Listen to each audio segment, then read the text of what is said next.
ಚಿತ್ರದುರ್ಗದಲ್ಲಿ ಬುಧವಾರ ವಿದ್ಯುತ್ ವ್ಯತ್ಯಯ ಉಂಟಾಗಲಿದ್ದಾಗಿ ಬೆಸ್ಕಾಂ ಮಾಹಿತಿ ನೀಡಿದೆ.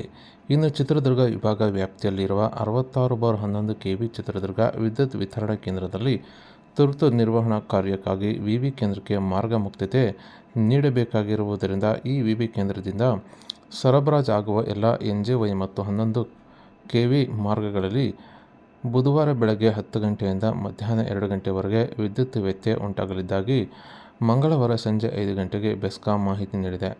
ಇನ್ನು ವಿದ್ಯುತ್ ಅಡಚಣೆಗೆ ಒಳಪಡುವ ಪ್ರದೇಶಗಳಾದ ಚಿತ್ರದುರ್ಗ ನಗರ, ಕೆಳಗೋಟೆ, ಹೊಳಲ್ಕೆರೆ ರಸ್ತೆ, ದಾವಣಗೆರೆ ರಸ್ತೆ, ವಿದ್ಯಾನಗರ, ಪಿಕೆಹಳ್ಳಿ ಮತ್ತು ಸುತ್ತಮುತ್ತಲಿನ ಪ್ರದೇಶಗಳಲ್ಲಿ ವಿದ್ಯುತ್ ವ್ಯತ್ಯಯ ಉಂಟಾಗಲಿದ್ದು, ಗ್ರಾಹಕರು ಸಹಕರಿಸಬೇಕೆಂದು ಬೆಸ್ಕಾಂನ ಕಾರ್ಯನಿರ್ವಾಹಕ ಇಂಜಿನಿಯರ್ ಅವರು ತಿಳಿಸಿದ್ದಾರೆ.